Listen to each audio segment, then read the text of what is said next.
Great. Well, thank you so much. And I'm going to go ahead and get started and introduce myself and then introduce my colleagues also. I'm Kendra Brown, for those who don't know me, and I see a lot of names that I do know, folks that I have met. I was the national chair of NABALSA 2012 through 2013 when I attended George Washington Law School.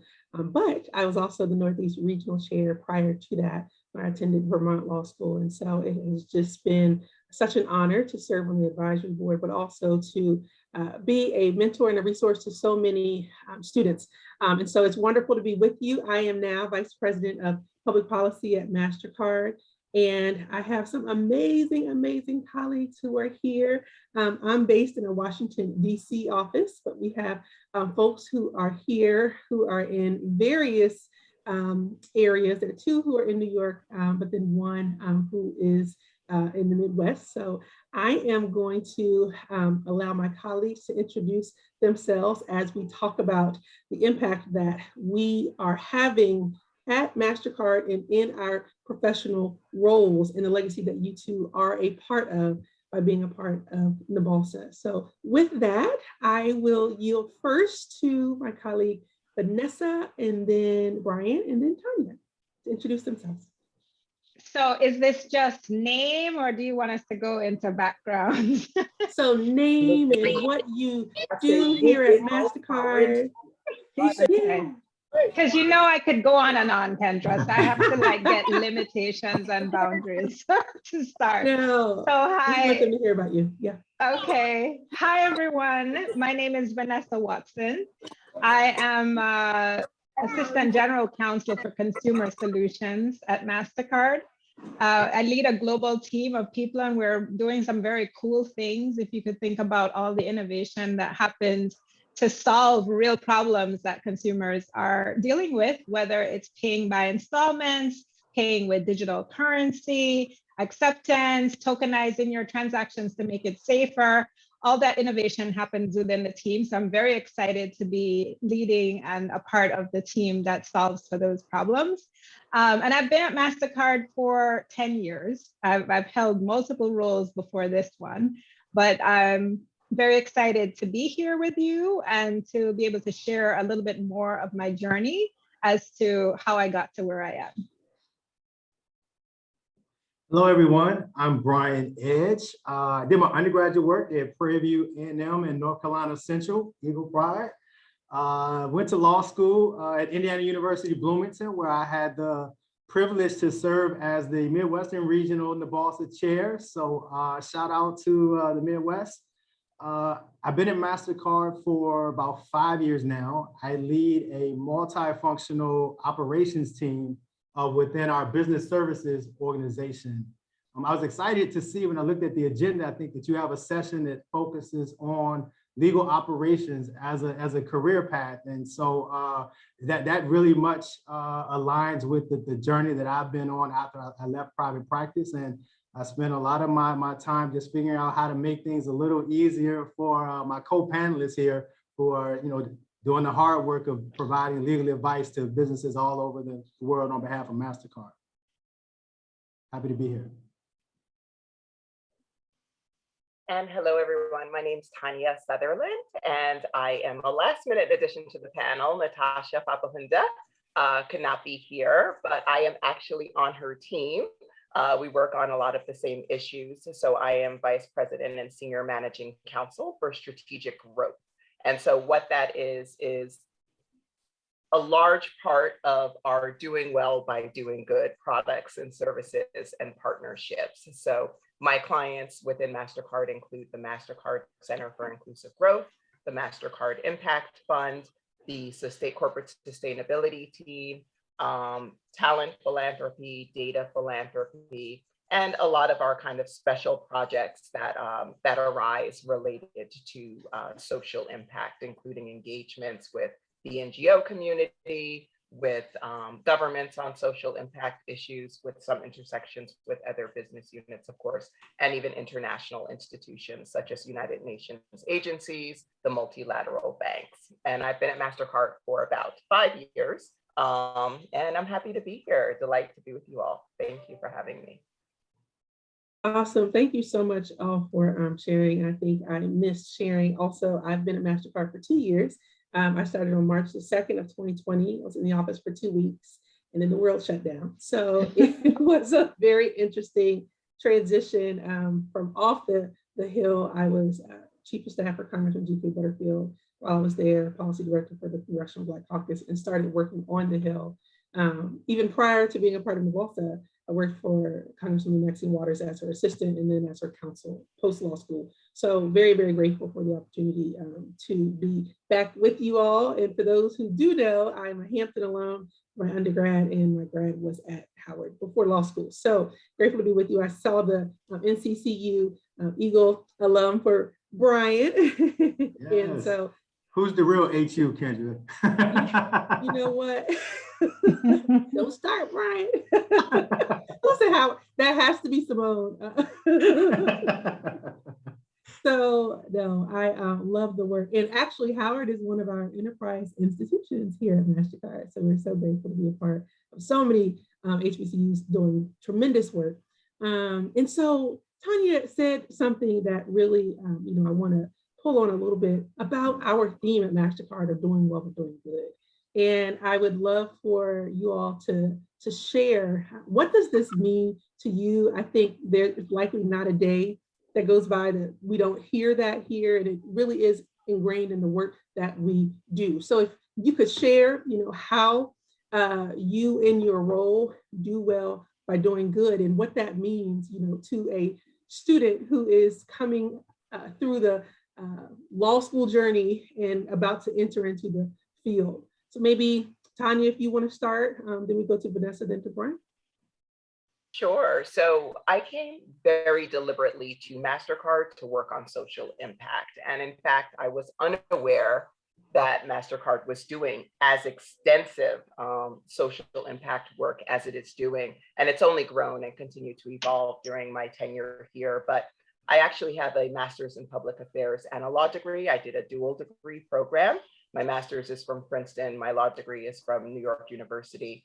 And so I have always been interested in kind of the needle or the thread that has kind of stitched together my career, has been working at the nexus of law and development. And Vanessa actually is one of the people who interviewed and hired me. Still appreciative, but yeah. You are awesome.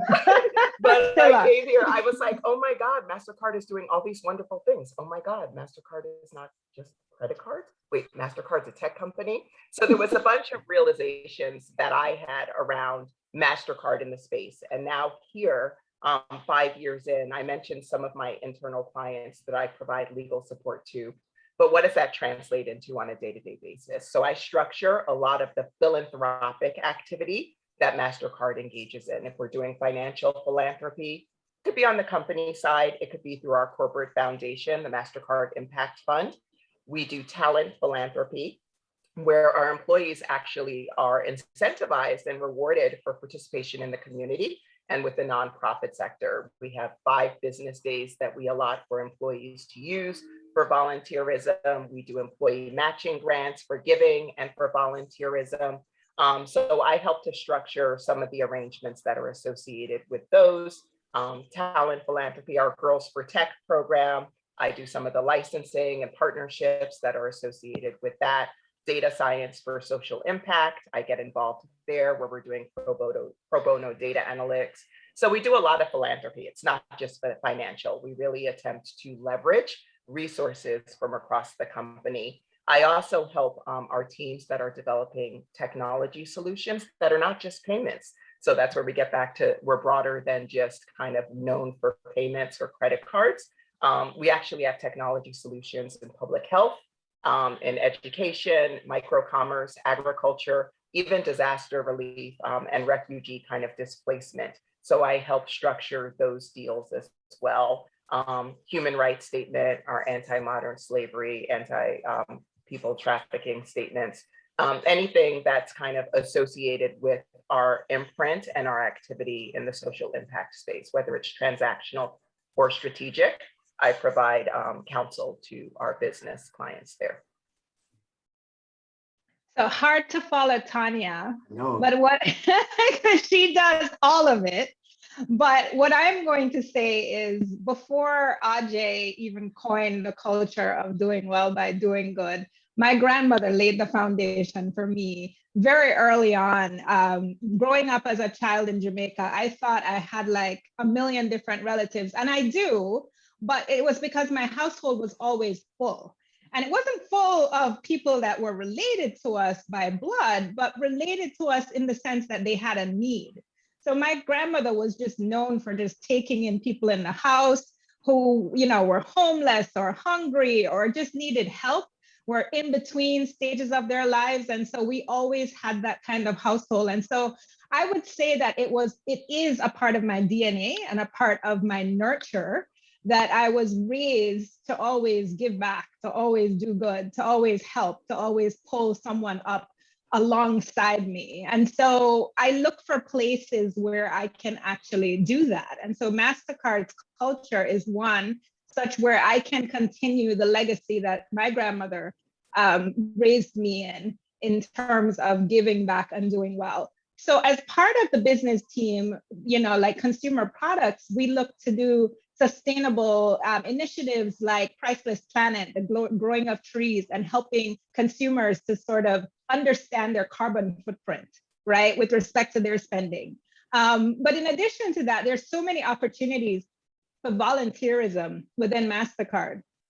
I have aligned myself with an association called National Association for Minority and Women-Owned Law Firms, due to MasterCard's encouraging that we look for ways to diversify our law firm. And so I was sort of sent out as the liaison to bring back minorities and women-owned law firms onto our panels. That's just one example. I volunteer for pro bono initiatives as well as community service. During the George Floyd murder, we looked for ways to get more engaged with our community, and both Kendra and I have been involved with the ABLE project, which is the active bystandership for law enforcement, where we have introduced that program to a lot of our community members. And so there's just so many opportunities to do well by doing good. And MasterCard encourages that, as Tanya pointed out, with respect to giving us days and time and the encouragement and the opportunities to continue to give back and have an impact.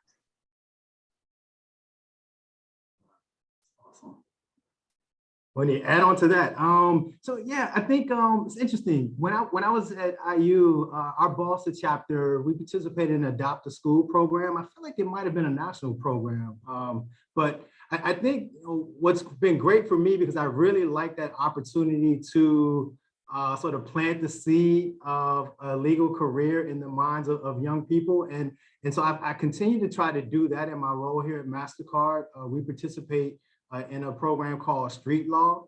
And so through that partnership, I have an opportunity to go to a local high school here in St. Louis every year and talk about intellectual property law, a field near and dear to my heart. But more importantly, just sort of, plant a seed of what might be possible. And so some other things I do are aimed at really trying to continue to focus on or support organizations that help develop Black attorneys in particular, and attorneys of color more broadly. Pretty active with supporting the Corporate Council of Women of Color. I've been a long time supporter of BESLA. And so those are always near and dear to my heart. I think from a community support perspective, more broadly, our company, and Tanya and Vanessa both sort of touched on this, we really incentivize, encourage employees to set aside time to give back.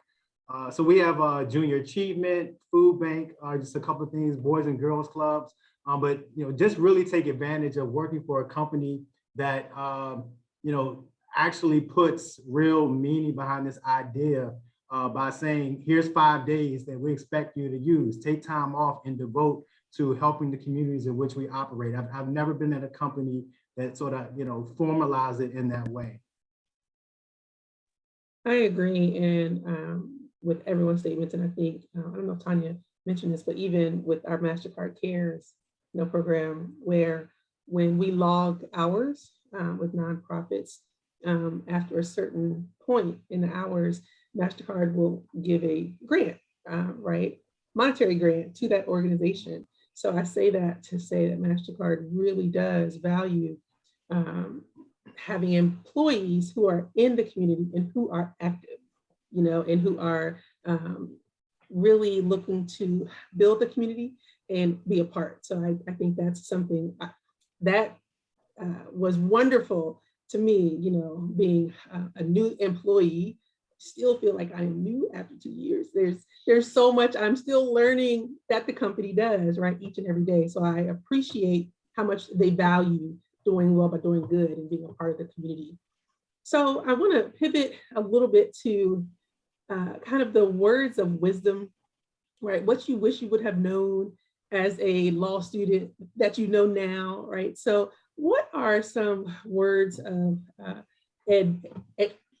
advice, and wisdom that you would share with students as they are matriculating? And I know that we have 1Ls, 2Ls, 3Ls, and even part-time students who are on now. So what are some words of wisdom that you wish you would have known, but you know now?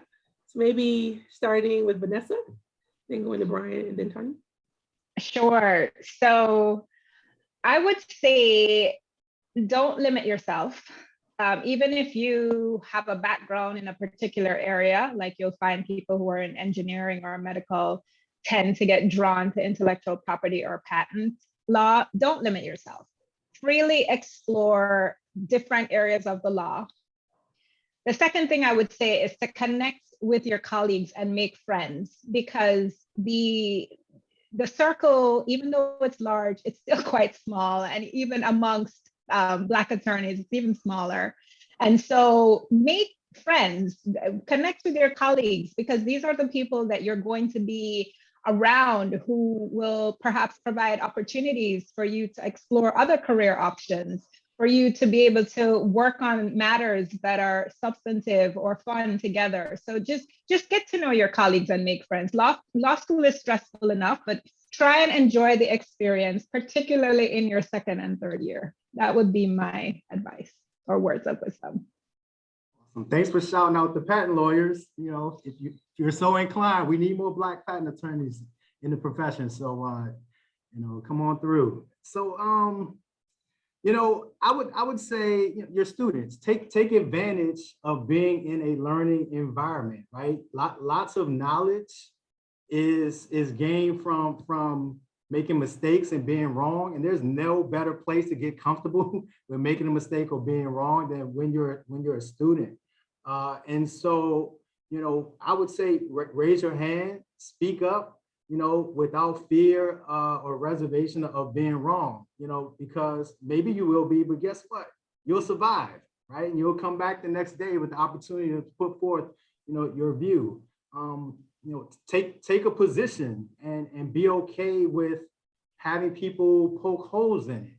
That's how better outcomes ultimately are realized. I can tell you every day in the workforce, this is like what we do. We speak up and people are sort of expressing a view on how we think we could approach something. And someone adds on to that and say, yes, if, but, and so getting used to, that sort of collective engagement and being comfortable that what comes out of my mouth might not be ultimately sort of, the path that we need to go down, but it's going to start us in the right direction, and someone is going to be able to refine it or add to it. And ultimately, we're going to all align around the best outcome. And so I feel like that was something that I was reluctant to do when I was a student. And so that's the best advice I think I can offer you in terms of words of wisdom is you're a student. This is the place where you're expected to just sort of go out there and say all sort of crazy things. And some of it, won't make sense, but over time, that's going to become a body of knowledge and expertise that people are going to be hiring you for.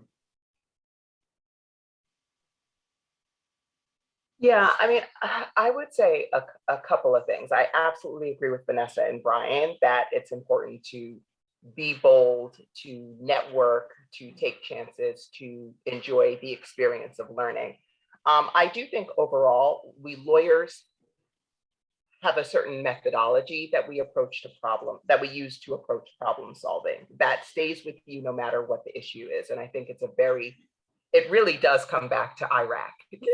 Issue, rule, analysis, conclusion. Whatever the problem in my life, like I tend to break it down into those 4 points and see how to progress from there. So while it may seem, some aspects of law school may seem rather arcane, it really does teach you how to solve problems, a myriad array of problems. I think I would add, take advantage of whatever your law school offers. And I say that kind of at large, not just the coursework, et cetera, but if you have options to do clinics or do internships or externships or even study abroad. I studied abroad for a semester at the University of Amsterdam.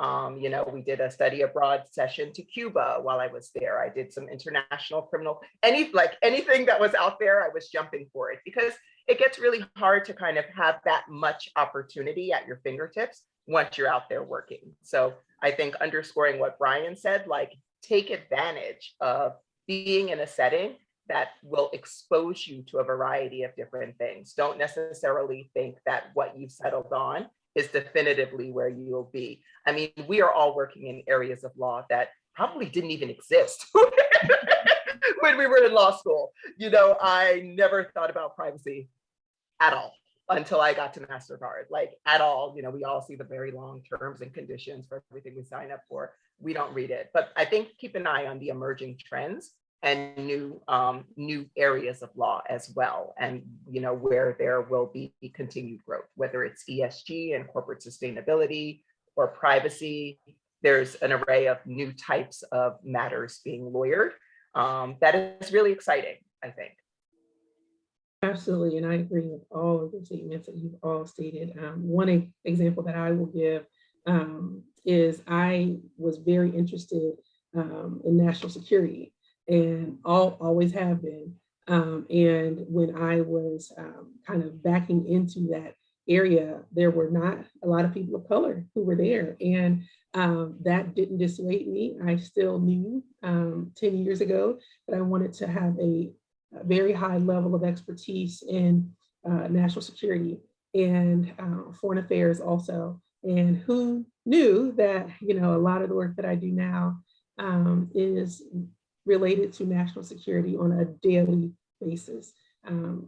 Public policy, of course, touches every facet of life, but just reading the news, right? You just know that there's a lot that's happening relative to the safety of systems, of people, of privacy. And so I really just wanted to flag that sometimes you may be or have interest in an area and maybe nobody else in your study group even cares about that particular area, but just go with where your gut is taking you, right? And where your interests lie, because you never know what can happen in the future. So I just wanted to flag that. And I saw a question there in the chat, and I encourage you, please ask questions if you want to raise your hand or put the question in the chat. We are all monitoring the chat, so please do let us know if you have any questions. And I appreciate you, Tanya, for answering that one. So my next question for my colleagues is, what do you feel the legacy of NABALSA students is at this time? Like, looking back to when I was, I guess, national chair and in law school, I really remember it well. The national convention was here in Washington, D.C. It took place 2 weeks after Trayvon Martin was killed. I was the only candidate for national chair. And while I was trying to ensure my speech was what it needed to be, I was helping to edit the statement that NABALSA was putting out relative to stand your ground laws. And I will never forget that. I did not sleep that entire week because of the round the clock activity that was happening. There was a lot of attention on NABALSA because everyone wanted to know, even the White House. And I remember we went to the White House. Aubrey Connor was she was our AG at the time. Yes, Steve Simone. And, there was a lot of attention on NABALSA asking, where's your statement? What are your thoughts as an organization? And I was grateful to be a part of the conversation then that really honed the advocacy that we as we as an organization still have, right, and have always had since AJ Cooper, right, even up to this day, to Simone Yap, who of course is your NABALSA chair, who is in this chat. And so I say that to say, I know the legacy of NABALSA is one of impact. And just as Simone was sharing, that you all are coming on Monday to really show your support of Judge Ketanji Brown Jackson, and that you have a letter of support, which I have seen and am supportive of. That is your legacy to me. It is one of action. It is one of raising your voice, because it opens up doors for those who are coming behind you, right? So that's my thought on what your legacy is. Just a little view and my point of view. So I would love to hear from my colleagues on what you feel the legacy of NABALSA is, or what it can be, or what it should continue to be. Starting with Brian, maybe? Sure. I'd love to hear, plus one on the activism, that's been a part of, BOSS's presence and legacy. Glad to hear and see that, continuing to build on that. What it can be, maybe if I sort of frame it in that way, I think there is certainly an opportunity for BOSSA to be a key figure in the effort to set more Black businesses up for success. There has never been, I think, a greater shared focus on addressing wealth disparities, than I can certainly recall in my lifetime. And so, business ownership is a proven path to wealth and financial stability, right? And I came across this statistic, and it was sort of shocking, right? That only 4% of Black-owned businesses survive the startup stage, 4%. And when they sort of looked at why that was, it came down to very often lacking access to critical professional services like legal services, financial services during that critical phase. So if you think about that, like as a legacy building opportunity, can you leverage the collective influence that NABALSA has within its law schools where you all are, right? For clinics to play a bigger role in advising Black-owned businesses in their local communities, right?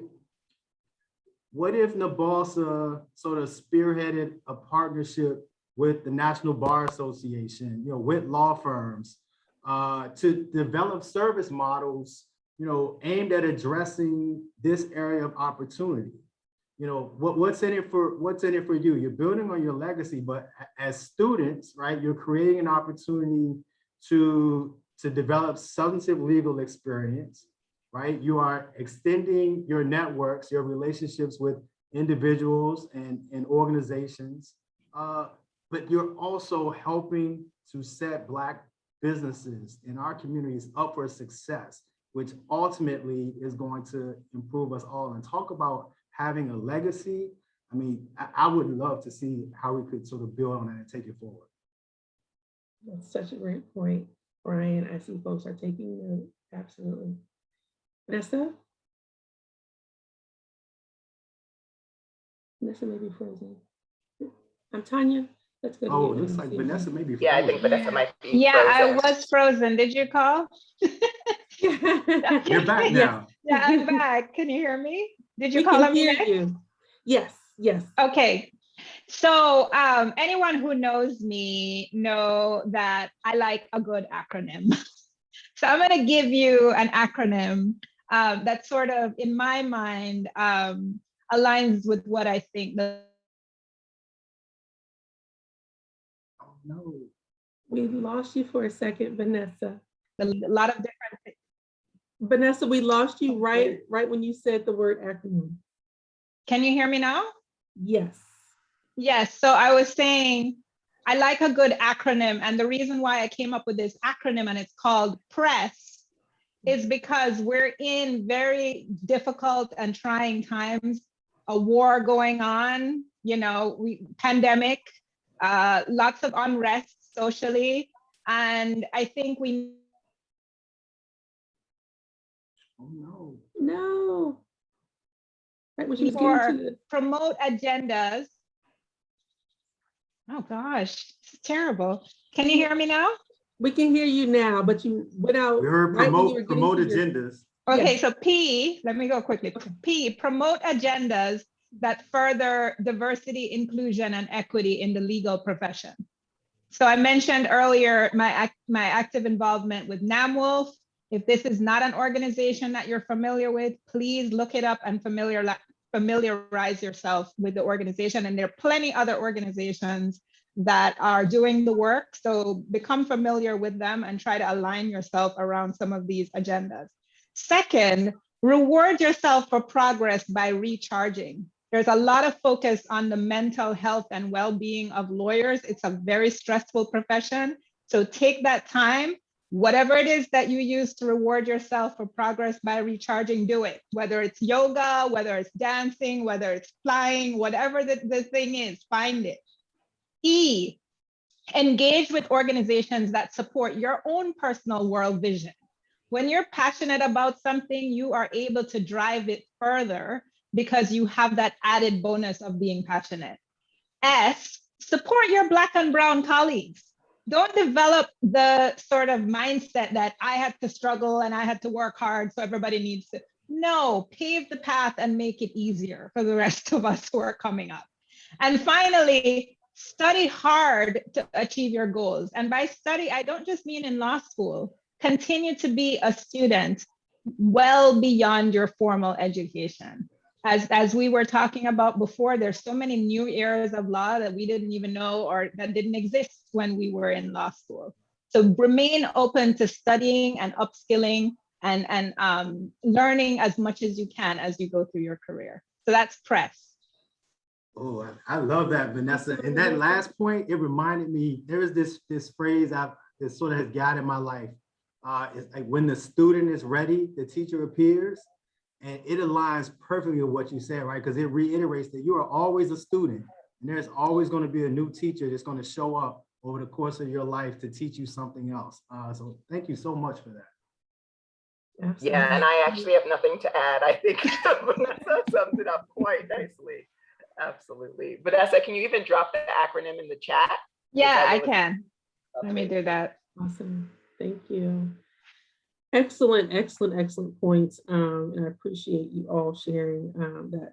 The acronym is amazing. And I love what you said, Brian, when the student is ready, the teacher appears. That is such a poignant thought, just really knowing that we are always in the space of learning, always, every single day, right? And so I appreciate each of you for sharing. I think my next question would be, what advice do you have post law school as folks have entered the profession, right? What are some tips that you would share, no matter where they are? If they are clerking, if they are first year, oh no, we lost Vanessa. If they are first year at a law firm, if they are in public defender's office, right? Just anywhere that they may land, right? What are some thoughts that you would give in some words of wisdom post school? Tanya? Who you want to take that? Tanya? Tanya. So I think obviously, there's the cliche, like do your best, do your personal best. We all know that. But I think sometimes lawyers, particularly junior employees, period, are afraid to say they don't know. And particularly in law, it is better to say, I'm not sure, let me look into that, let me find out. Also, I think, in wanting to prove their salt, their worth, people will say things very definitively that are actually much more shades of gray. So it's just important to remember to be nuanced, I think, in the counsel that you give. That was something that I was told early on and had to learn. And I think that that has proven useful to me. I will say, and I do think reasonable minds can differ, be mindful even coming out of law school about the first opportunity that you take, thinking beyond that to is it a stepping stone to where you might want to go next? Because unfortunately, I do think the legal field is still such where certain doors will close based on what you go into. I think the cliche is, oh, you have to go to a law firm or it gets hard to go back. I think that's still true. I think you can go from a law firm anywhere, but I think if you bypass that option, it gets harder to do that if you foresee that being something that you want to do. So I think just be mindful, maybe have a plan beyond the very first job as to where you want to go after that, so that you're acting in a way that is intentionally taking you and laddering you towards future opportunities. I'll just piggyback on what Tanya was saying, have a plan beyond the first role. That's so true. Because if you don't, then you may and likely will miss opportunities, right? So I wholeheartedly agree. Tanya. Brian? Yeah, and let me give a practical tip that you all can do to further what Kendra and Tanya both have suggested, and that is looking at job descriptions, right? So while you're looking at the job description for that first job, you're looking at jobs that require 5, 10, 15 years of experience. Because as you're looking at the roles and responsibilities in those job descriptions, as you're looking at what they articulate as the desired experience of people applying for that role, that becomes your career roadmap. So you start to look at the position you're in, and you start to say, okay, does it start to put me on a path to get that experience for that job that I want in 5 years, right? And all of this is really about digging your well before you're thirsty. A lot of times you're in this job and you're like, oh, there's the perfect job, I want it. And then you start trying to get really creative with your experience to figure out how it really aligns. And some of it does, but a lot of times it doesn't. Well, this is how you avoid that, right? If you're digging your well before you're thirsty, that means you already have a very clear plan based off of looking at those job descriptions of what you need to be doing over the next 1, 3, 5, 7 years to get you ready. I think the other thing along the same theme, right, of digging your well before you're thirsty, is as you're entering the profession, it's continuing to build meaningful, genuine relationships up, down, left, and right, because those are the relationships that you will want to tap into for yourself when you're looking to make a career move, for yourself where you're looking for an advice or a sounding board, to Tanya's point, so that you are actually speaking from an informed perspective, that you aren't sort of overstating or understating the truth. And so I would say that's going to be really important. And it also starts in law school. Kendra, if I can tie my answer back to your other question about stuff I wish I was thinking about while I was a law student, some of you, you're going to become general counsels or senior in-house attorneys, right? But the same is also true of those white, Asian, and Latino students who are in school with you as well, right? And so take an opportunity to start developing meaningful relationships with them now as students, so that as you all start to grow throughout your professional careers, if you're in private practice and you're looking to build business, you want to be able to reach out to those general counsels and senior leaders to say, hey, hire me. If you're looking for an in-house job, it's about already having those relationships that you can tap into. And so I think that's the best thing I can offer in terms of like advice and tips at this point. So I apologize for my awful reception. I feel like I've missed quite a bit, and I hope I'm not repeating what others have said. But from what I've heard, I echo and I second much of it, all of it that I heard. What I'd like to add, if it hasn't already been said, is think about your brand very early on, right? Think about what it is that you want to be known for and work on that brand. You drive that brand, you drive the messaging as to what it is that you want to be known for, what you want people to say about you when you're not in the room. It's so important to think about that. And if you know anything about intellectual property, and Brian is going to thank me again for going there, trademark. I liked intellectual property and I was drawn to those courses, but the brand becomes so important. And that is something that is within your control and something that you can shape. You can drive that narrative. And so think about what you want that brand to be for yourself and just promote it. Bet on yourself. Take chances on yourself. No one else is going to if you don't put yourself out there and say, I can do this.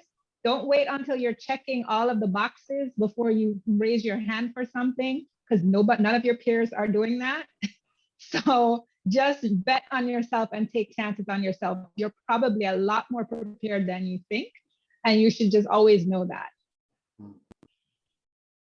Awesome advice, Vanessa, Brian, and Tanya. And I see the question that is in the chat from Patience McHenry, where Patience is saying, speaking of teachers appearing, what has been your favorite mistake or something you learned from and has made you better? So who would like to start with that question in response?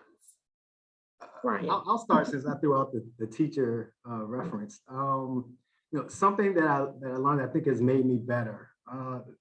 So hopefully you've got a sense that I've been very intentional with sort of architecting my career, every move, sort of being informed by 2 moves or 3 moves after that. But, one of the things that I discovered, though, is I was somewhat too prescriptive, right, in terms of when I wanted stuff to happen from a timing perspective. And to give a very real example, like I was on a path in private practice. I felt like if I had stayed, I would have made partner, but I decided to go in-house. According to my career plan, right, I should have been, a vice president by the time, by 3 years. Like that was enough time for them to have gotten to know me, for me to make some contributions.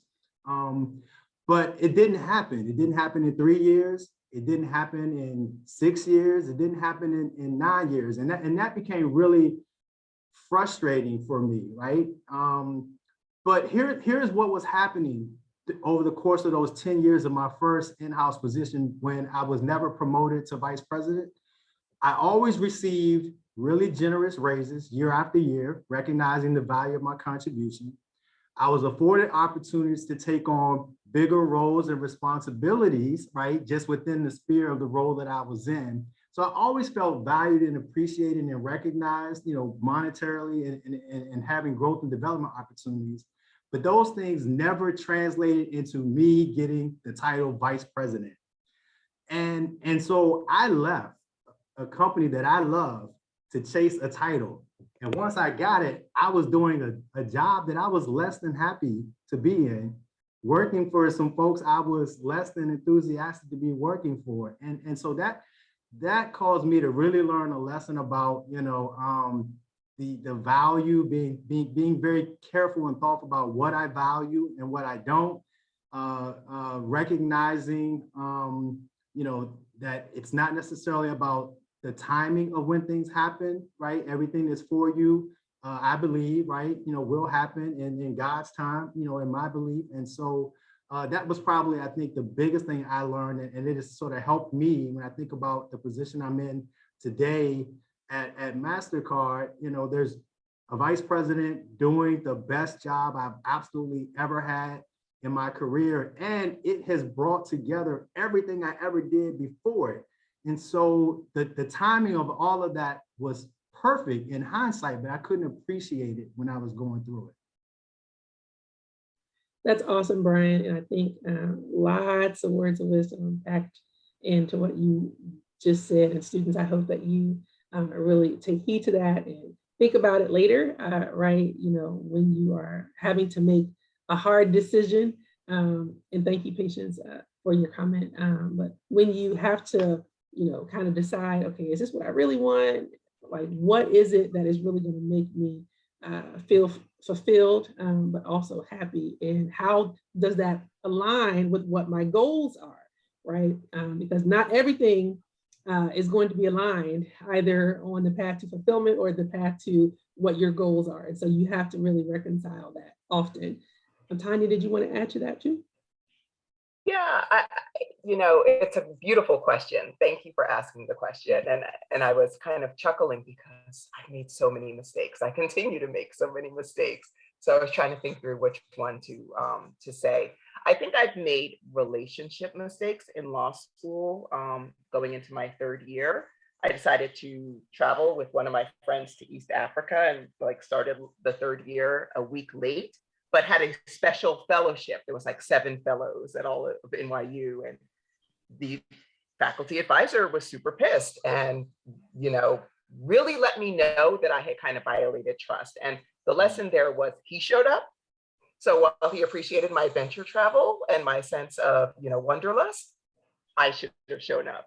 And so it took some time to repair the relationship, and I did, but it was definitely a mistake that I made. And I think, when you're young, sometimes your priorities are misplaced. And so I think, we were able to get over it because I did apologize and I did acknowledge and I did work really hard to show that I was committed to being there, that it would never happen again, et cetera. So that was one mistake and lesson that I learned from. I think another one that I'll say is I worked in the federal government for over a decade on both the legal side and the business side. And I thought I knew more than I actually knew, moving over to the business side. And I was the head of a US government agency in Senegal for 3.5 years and was just given interviews. Like, I was like, I've been, in the government forever and I know these deals, but I had no media training. So I think the lesson there was to know what you don't know and to, you may be innately intelligent. You may have kind of a lot of it understood, but just be mindful as you're moving into new spaces or opportunities.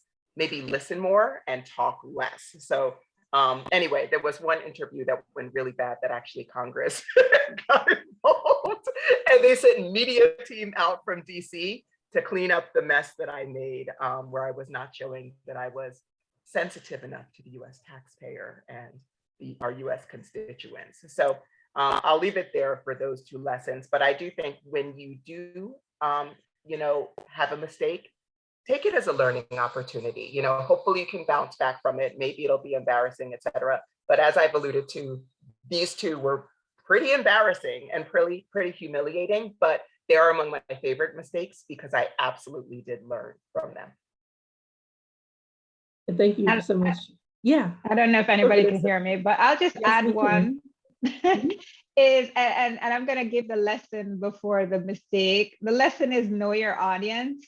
I'm one of those people who I speak freely. Maybe not now because I've learned my lesson, but when I was a junior attorney, I spoke very freely all the time. And I remember being in the law firm, and I think it was like the chair of the managing committee asked a question as to what is important to us as the law firm associates. And I came up with something so trivial. It was like whatever I needed for the day, like it was like water, water dispenser or something. And it was so embarrassing because everybody was just like, really? The chair of the association, and this is what you came up with.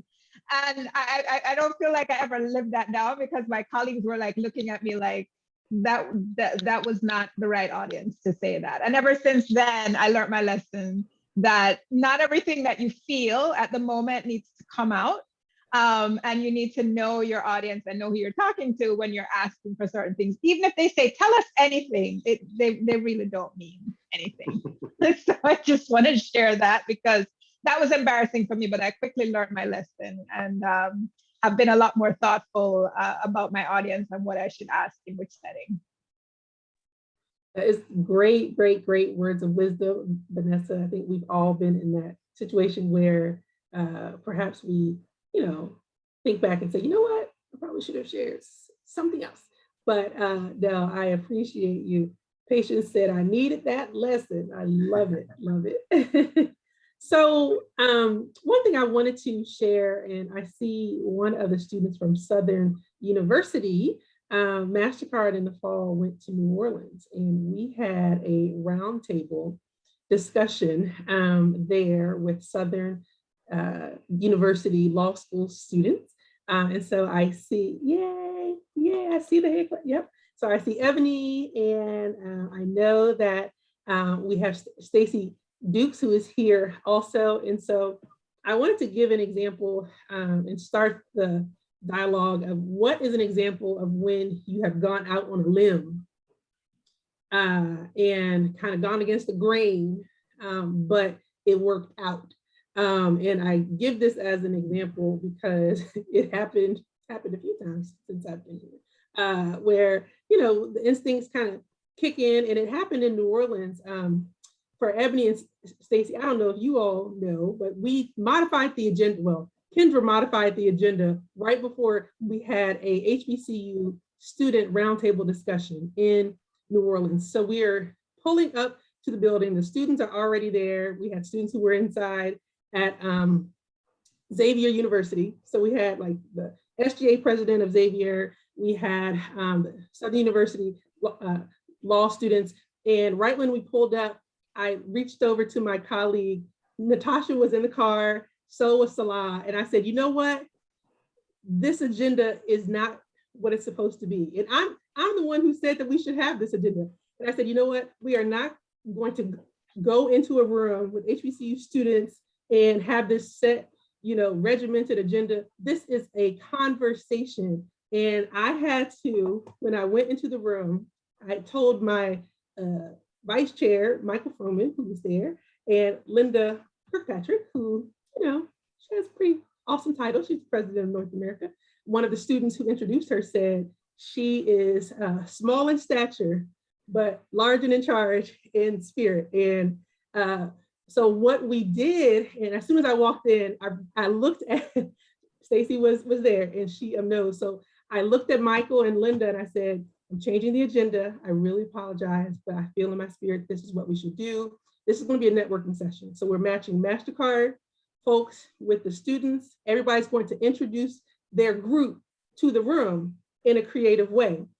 And one of the execs said, Kendra, ma'am, I said, just trust me. I said, do you trust me? So one said, yes, I trust you. So I just needed one yes. I didn't need two. Yes. So Stacy, yes, you were the student. Stacy is the one who introduced Linda. And for those of you who don't know Linda at our company, she, again, as president of North America, she really she's in charge of everything that happens in North America. And she's really petite, she's really, really little, but she packs a punch, okay? And she's just wonderful. And the students introduced our executives, and the executives introduced the students. And Michael, to this day, and Linda still talk about that conversation and the impact that it had on their lives. And I just need you, Stacy and Evie, to understand that they heard why you attended the school that you did in the community that it fostered for you. And I think that carries over to why Nabalsa, right, is the community that it is. And so I say that to say that you all as students are impacting our company more than you even know, right? All the way up to our C-suite. And I just want to say thank you for your transparency in that discussion, because we actually had to stop the conversation because it went on for so long, because we wanted to hear why you valued this amazing institution, you know, because it feels like family, right? And it is a place where you all said this, that you could be yourselves. And so I just really, I'm about to get teared up. I appreciated you all for your transparency and for sharing and for having the audacity to say some really hard things in that room. And so just know that it really, really, really made a difference. And so I want to say thank you. And so that segues up a chance for my colleagues. I just want to hear from you all. What are some times where, or some examples where you have gone out on a limb? And it may have been against, you know, even some of the risk analysis, right, that may have been out there, but it was something that you knew needed to be done. And so I would love to hear any of those examples. And maybe it's not something that's happened at MasterCard. Maybe it happened in law school. Maybe it happened in a prior role. Brian? Or yeah, I'm glad you laid that out, because it gave me time to really sort of think like, ooh, what can I share? But And then I remembered, and this was not so long ago, I was at a dinner with the leadership team of the organization that I'm a part of. And so it was basically 7 white people, myself, right? So 3 white men, 4 white women, and then me. And so we were just making conversation, and my colleague next to me, she sort of casually asked, so like, what are you watching right now?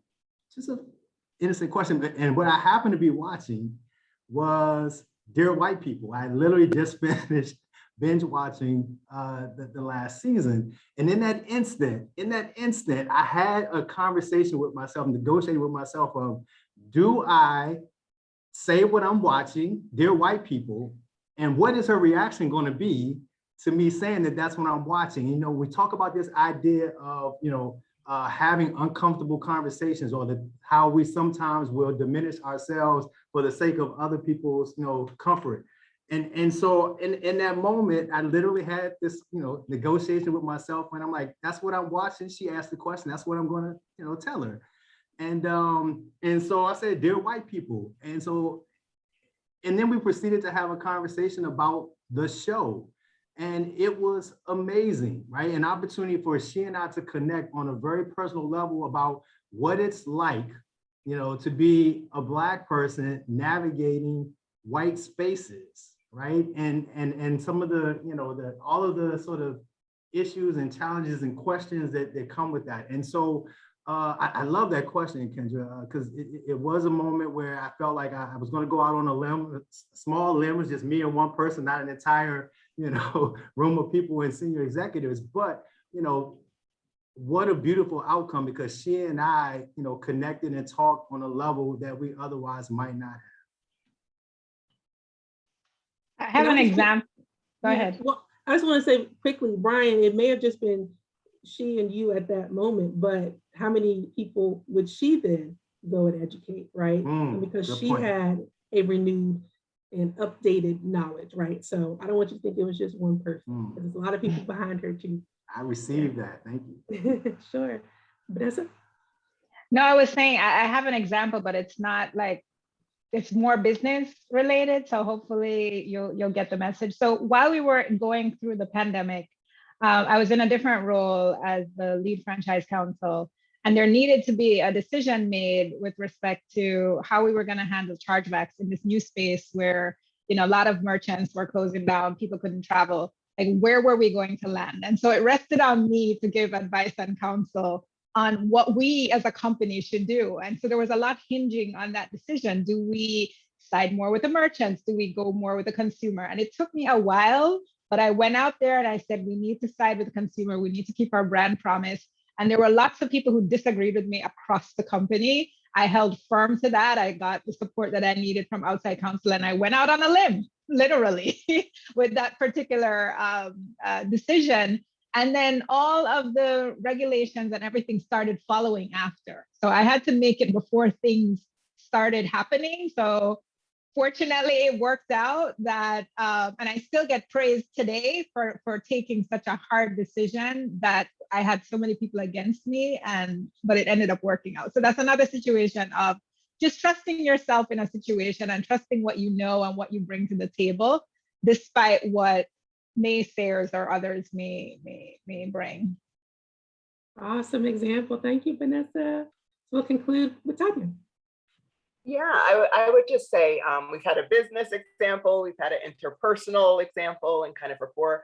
I think I have tended to go out on a limb a lot with just my career trajectory. I went to a law firm. I went to Cravath and was there for a few years, and decided to leave Cravath to go to the federal government, which I alluded to earlier. And that was kind of out on a limb, because my partners at Cravath were like, we think you're leaving a little too soon. You haven't rotated through all of the corporate groups.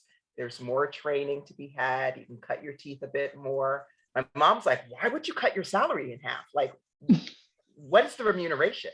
So, she thought it was like, it was, we had arrived as Black people. Her daughter's a lawyer, she's in the firm, she's making that money. Why would I want to leave and cut my salary in half? But for me, my personal passion and purpose was very much kind of public interest, social impact. So I did step out on faith for that opportunity and ended up spending over a decade in the federal government and was able to come back into the private sector, obviously here in-house in MasterCard later. And I do want to allude to this one, and I know we're running out of time. 2013 was an absolutely crappy year for me, but I want to say this because, for folks who are here on the phone, you will have crises in your life that force you to pivot, even if you don't necessarily choose to. My older brother passed away at the age of 40. He had a heart attack. He was here in New York. I was still living abroad with the US government. I was getting a divorce. All these things were happening. And I resigned and actually took a professional hiatus and came back here to New York because I felt like self-care in that moment, giving myself an opportunity to grieve, to get on the other side of life circumstances that I would not have imagined, challenges that were thrown at me, that it was important for me. And luckily I was able to pause. But, that also was going out on a limb because a lot of people were like, well, are you going to be able to enter back into the workforce and this, that, and whatever. And luckily it's all worked out. But I say that to say, I did with the professional hiatus, try to at least keep current in the field. I would do some contract work. I was doing CLEs, et cetera, keeping my license current. So I didn't just detach 100%. But I think the importance of being able to pivot and change direction is very much akin to going out on a limb because life will throw challenges at you. So it's important to be resilient and to be able to bend so that you don't break. And on that note, be resilient so that you can bend and don't break. We are going to conclude. This has been such an amazing conversation. I know we are over time, but I just want to say thank you to my colleagues, Brian, Vanessa, Tanya, for being willing to share. And Tanya is pinch hitting and she did an amazing job. And so I just want to say thank you to each of my colleagues. And I will share with all of you all, I have only met Brian in person, have not yet met Vanessa and Tanya in person, but I've been with them through thick and thin on Zoom for 2 years. But this is the nature of the pandemic. And so I just want to encourage each of you all to really be encouraged. Know that you have resources in each of us. Please add us on LinkedIn. We are here to assist in any way possible. You know that you'll see me often and you know how to reach me. Simone knows how to reach me. Many others do too. So again, thank you so much for joining.